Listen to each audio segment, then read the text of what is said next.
Hey guys, we have a very special guest for you today. He's the lead in the new Pacific Rim Uprising, and you might also know him as the future of Star Wars. Please welcome John Boyega. Hello. Hello. Are you out here in the States a lot? Yes, I come back and forth from the UK. I come out here for work, come out here to rest sometimes, but mostly work. It just so happens that you're in two epic sci-fi films, like Pacific Rim and Star Wars. What were the similarities and what were some of the differences?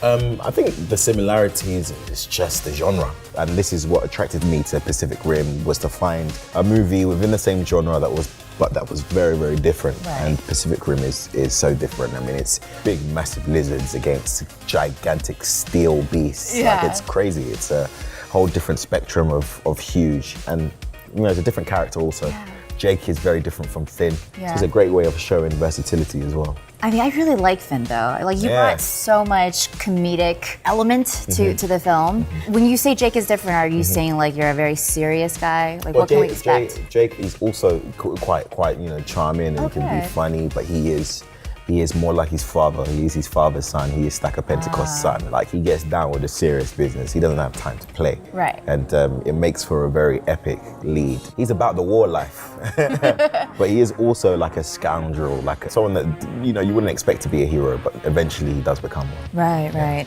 Not only are you the lead, but you also are the producer for Pacific Rim Uprising. And how did that come about? Like, what does it mean to be a producer? I mean, Steve had already been signed on and was already working on it. They had pre-visuals, they had concept art. They were, as ready to make it comfortable for me to come in and kind of like get involved. Yeah. But they were still going through a process of rewriting the script, and that's where we come in. And helping with the creative choices that happen and the action and the scenes. Gotcha. Because see, when I say producer, I assume like, John comes in and he tells people what to do. Well, but it's in a nice way. It's in more of like a, maybe you should, take it or leave it. Do you like doing that though? Do you ever see yourself maybe possibly sitting in director's chair one day and calling the shots? Yeah, one day when I'm educated and you know what I mean? You can't. I wouldn't want to do it before my time in that sense, Oh, that's so humble of you. I want to be ready for it, so I don't mess it up. So, I just love to stick to producing for now because I'm pretty on top of that. Do you remember what it felt like when you first found yourself wearing that Jaeger pilot armor? Yes. I mean, we went through several different stages. I went for a costume fitting here in LA. The note was that we wanted to make these suits more flexible, more comfortable, and still to look like heavy and badass. But it was interesting getting into it for the first time because it was kind of like getting into a swimsuit. And then they were plastering on like the pieces, like the breastplate and then the shoulder plates and all that kind of stuff. It made it look really cool. So they got my measurements. I had to stand there in my white boxers. I got a big scan, and then after that, I got put in the suit, and it was so cool. Was it easy to move around in them? Way easier than a stormtrooper suit, I'll tell you that. Way more easy than a stormtrooper suit. Very, very flexible. Because another thing about what we're doing here is we're improving the technology. The robots are more flexible and they're faster. And so if the robots are faster, and in Pacific Rim, the pilots have to be fast. Right. And so, it means that the costume had to adapt to that. That sounds so badass. Like, was there any dangerous side of filming Pacific Rim? Because I mean, Star Wars, you see all those fire explosions and everything. It seems scary. Yeah. Was Pacific Rim anything like that?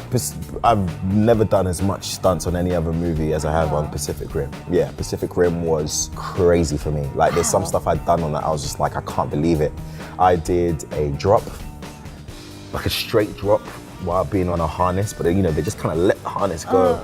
As Jake drops and falls while hanging onto a rope. I did a slide down a very steep Jaeger arm.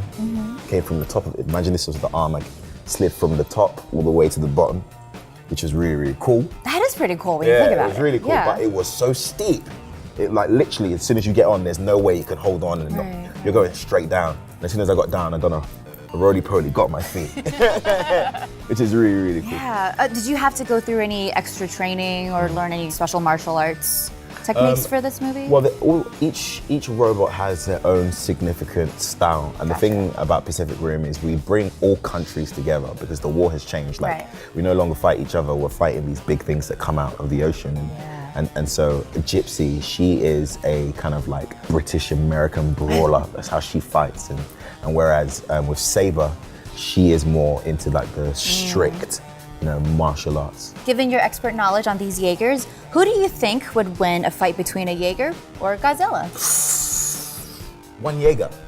I guess, but you can Godzilla's choose. Gonna win that. Sorry. Really? Yep.